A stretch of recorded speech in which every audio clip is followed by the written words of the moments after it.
News voice, जो हर खबर से आपको कराए रूबरू। रेवाड़ी जिला की कोसली विधानसभा से भाजपा विधायक लक्ष्मण सिंह यादव ने कहा कि हरियाणा में अब इनेलो पार्टी की जड़ उखड़ चुकी है और पार्टी के पास अब ज्यादा कुछ बचा नहीं है।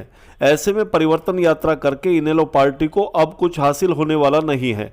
जहां तक यात्राओं का सवाल है तो आने वाले चुनावों को देखते हुए हर कोई राजनीतिक दल अब जनता के बीच जाना चाहता है। लक्ष्मण सिंह यादव आज रेवाड़ी के काली माता रोड स्थित प्राचीन श्री संकट मोचन हनुमान मंदिर में होने वाले हनुमान जयंती समारोह को लेकर आयोजित कलश यात्रा को हरी झंडी दिखाने के लिए पहुंचे थे। जहां पहुंचने पर मंदिर समिति द्वारा विधायक लक्ष्मण यादव का फूल मालाओं से जोरदार स्वागत किया गया।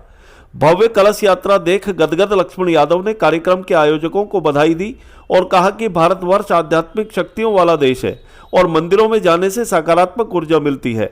ऐसे में उनकी भी हनुमान जी से प्रार्थना है कि सभी को और अधिक ऊर्जा प्रदान करें। राहुल गांधी की संसद सदस्यता रद्द होने के सवाल पर विधायक लक्ष्मण यादव ने कहा कि राहुल गांधी अब अपने ही जाल में फंस गए हैं। राहुल अगर पहले ही माफी मांग लेते तो आज ये स्थिति पैदा नहीं होती और वैसे भी कांग्रेस पार्टी सभी मोर्चों पर फेल हो चुकी है। दक्षिण हरियाणा में भारी ओलावृष्टि को लेकर लक्ष्मण यादव ने कहा कि गेहूं और सरसों दक्षिण हरियाणा की मुख्य फसल है और ओलावृष्टि से बीते दिनों इलाके में भारी नुकसान हुआ है। ऐसे में मुख्यमंत्री की घोषणा के मुताबिक जल्द गिरदावरी कराकर किसानों को उचित मुआवजा दिलाया जाएगा। कोसली छोड़ रेवाड़ी से चुनाव लड़ने के सवाल पर विधायक लक्ष्मण यादव बोले कि रेवाड़ी वासियों से उनका 35 साल पुराना नाता है, इसलिए रेवाड़ी क्षेत्र की आवाज विधानसभा में उठाना उनका धर्म बनता है। जहां तक रेवाड़ी से चुनाव लड़ने का सवाल है तो पार्टी जो निर्णय लेगी उसके मुताबिक काम करेंगे। इस दौरान मंदिर समिति की ओर से व्यवस्थापक पवन वत्स, पंडित रमेश शर्मा मेटलवाले, सुरेंद्र यादव, नीरज भारद्वाज, सतीश मस्तान सहित काफी संख्या में श्रद्धालु मौजूद रहे। रेवाड़ी से न्यूज वॉइस के लिए संजय कौशिक के साथ अजय सागर अत्री की रिपोर्ट। विधायक जी, कार्यक्रम हनुमान जयंती के उपलक्ष्य में आज आप आए हैं, क्या कहेंगे? सबसे पहले तो हनुमान जयंती की मैं रेवाड़ी वासियों को, क्षेत्रवासियों को, जिला वासियों को बधाई देना चाहूँगा कि ये हमारा जो देश है ये आध्यात्मिक देश है और आध्यात्मिक शक्तियों को अगर कहीं विश्व में सबसे ज़्यादा माना जाता है तो वो भारत में ही माना जाता है। और आज इस भौतिक युग में जो मानव चल रहा है इतनी पेचीदगियों के बीच, तो ये आध्यात्मिक शक्ति की वजह से ही चल रहा है। इसलिए हनुमान जयंती आ रही है और बजरंग बली सबको आशीर्वाद दे और शक्ति ऊर्जा और भरे लोगों में। और मैं तो इस अवसर पर यही कहना चाहूँगा कि जो आज कलश यात्रा निकली है वो सभी निकालने वालों को सबको बहुत बहुत बधाई और बाबा उनका विशेष आशीर्वाद उन पे बनाए रखे, पंडित जी का भी और सबका। यहाँ जो मैं मंदिर में आया तो मुझे बड़ा अलौकिक सा और यहाँ की जो वाइब्रेशन वाकई में ही पॉजिटिव है। और पॉजिटिव वाइब्रेशन इसीलिए है कि हमारे यहाँ अध्यात्म की जगह पे जो पूजा पद्धति है, जो परमात्मा का गुणगान है, उससे पॉजिटिविटी यहाँ देखने को मुझे मिली। इसलिए मंदिर बड़ा अलौकिक है, बड़ा अंदरूनी ताकत देने वाला है। एक ओलावृष्टि हुई, लगातार आप भी खेतों में जा रहे हैं, विधानसभा में भी आपने आवाज उठाई, क्या कुछ कहेंगे इसको लेकर?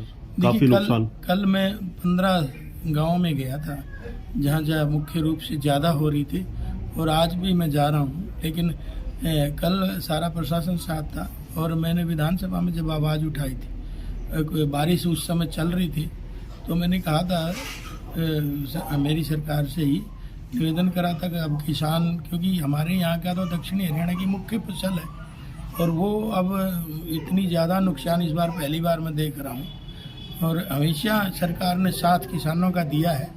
तो उस समय भी मुख्यमंत्री जी ने सदन में ही ये माना कि हम सबकी गिरदावरी करा के और मुआवजे का प्रोविजन करेंगे, सबको मुआवजा देंगे।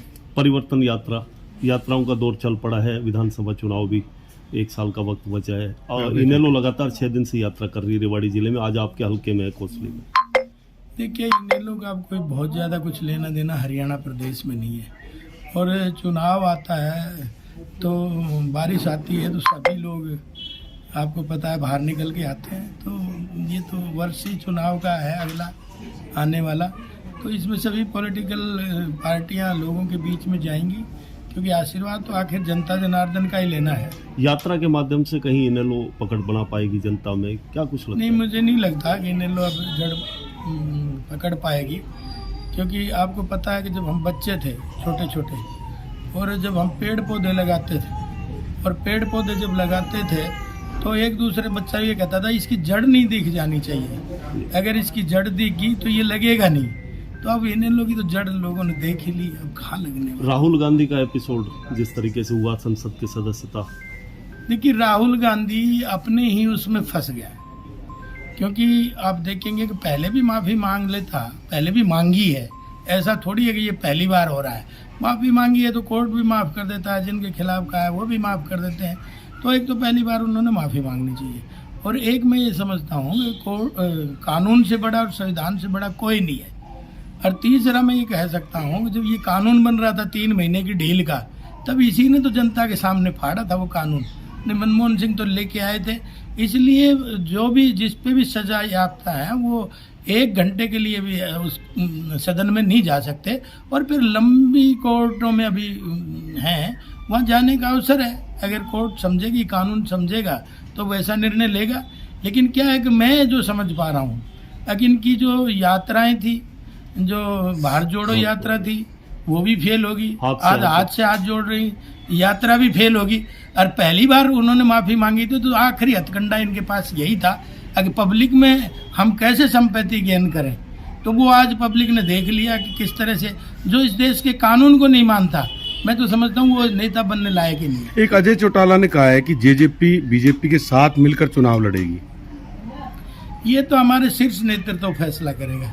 ये तो मैं इस प्लेटफॉर्म पे खड़ा होकर आपको ये बात नहीं कह सकता क्या होगा। ये तो हमारे जो ऊपर के नेता हैं वो इसका निर्णय लेंगे। एक लक्ष्मण जी, आखिरी सवाल कि आप कोसली के साथ साथ रेवाड़ी के मुद्दों को भी विधानसभा में बखूबी उठा रहे हो, लोगों का सोचना है कि क्या लक्ष्मण यादव अगला विधानसभा चुनाव रेवाड़ी से लड़ने जा रहे हैं? देखिए मैं बता दूं, मैं 35 साल से रेवाड़ी में रहता हूं और 35 साल से मेरे लोगों से संबंध संपर्क निरंतर है। कोई ऐसा तो है नहीं कि मैं नया आया हूँ रेवाड़ी में, मैंने तो अपनी जवानी रेवाड़ी में ही रह के बिताई है। तो और लोग फिर अपने मुद्दे लेके आते हैं, तो मेरा भी फर्ज बनता है कि भाई लोग इतने सालों से मेरे से जुड़े हैं तो उनकी आवाज़ भी मैं बुलंद करूं। ये बार बार अवसर परमात्मा देता रहे तो और अच्छे से बुलंद करूं और अच्छा इम्प्लीमेंट हो, इससे किसी को परेशान होने की जरूरत नहीं। यानी रेवाड़ी की पूर्ति आप कर रहे हैं एक तरह से? नहीं, पूर्ति नहीं कर रहा मैं किसी की पूर्ति नहीं कर रहा, मैं तो केवल अपना काम कर रहा हूँ, धर्म निभा रहा हूँ। ठीक।